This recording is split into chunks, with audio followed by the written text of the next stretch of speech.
everyone. Good morning. Happy Monday. I hope that you're having. Oh, did I just say Monday? That's the type of week it's been. It's good. It's Friday. Good morning. Happy Friday. It's been a moment since I've done a Monday. Yeah, I hope you all are having a good week. It's been a busy start to September, but we're going through it. So just clinging on to God, right? All right, let's see who joined us this morning. We have Vivian Davis. Good morning. How are you? We have Claudia Marsh. Hello. Good morning. We have my neighbor, Emily. Hello. We have Connie. Good morning. And we have our sweet Jody Glenn. Oh, what a cute little group. And hello to everybody who joins later. I know there's lots of you who watch later. So, yeah, let's get into it. We're on day 68, and I love this. Your perspective is powerful. As I was, playing some worship music, getting ready this morning, I heard the verse, take every thought captive.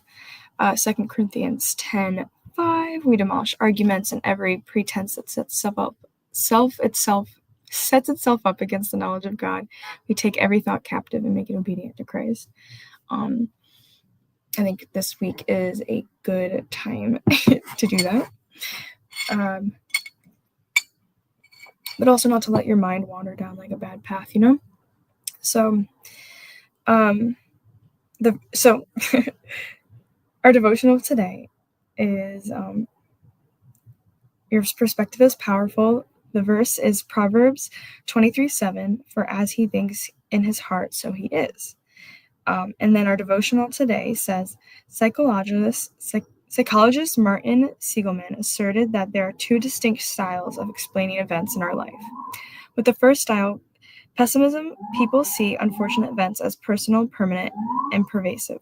In other words, those with his style believe it's their fault, and it will last forever, and it affects every area of our lives. With the second style of optimism, people see these same events as external, temporary, and specific. In other words, they attribute the cause to something outside themselves, and they believe that whatever happened won't last forever and is only related to this individual situation. So here's the good news. We can change our style. We can ask ourselves the following questions. What external factors contributed to this?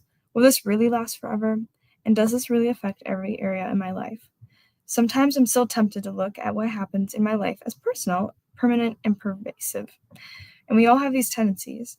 But when our spouse leaves, or when our evaluation report at work is not what we hope for, when our teenager yells and then slams the door, when we get laid off, when our friends stop returning our calls, and then when we spill the milk. We often can't control what happens to us, but we can control what we think about it. And that can make all the difference. So our just for Jot is, God, when I start to give in to negativity and self-criticism, shift me back towards grace and compassion.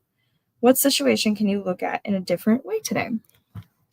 I think it's always good to have a little check, right? I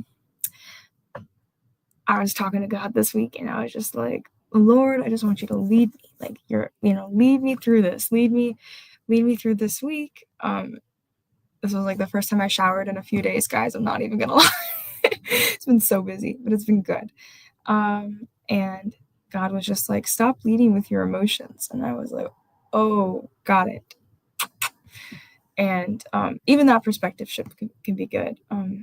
Sometimes our emotions aren't true and aligned with the Lord's way of doing things. I mean, we are gifted of emotions to protect ourselves and to feel things, and it's beautiful. But sometimes if we let those become an idol too, it can get in the way of God doing fun stuff. So yeah. Anyway, that's kind of what I have for you this Friday. Last night, actually, I went to a 9/11 memorial, and it was so peaceful. It was one of the most beautiful things I've experienced. It was just a local one in the neighborhood, and they had candles, and we could see the tower, the infinity lights, I think they call them, and they just had beautiful acoustic musicians, and it was just, I don't know, I felt like sharing that. It was just gorgeous, and I left just feeling, I don't know, very somber. But anyway, We'll see who else joined. We have my mom. Hello, good morning.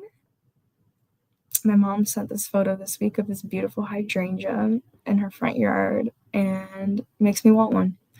I don't know where I'd keep it here, but all right, y'all. You have a blessed weekend, a blessed Friday. Go be the hands and feet of Jesus, and I will see you next week. Bye.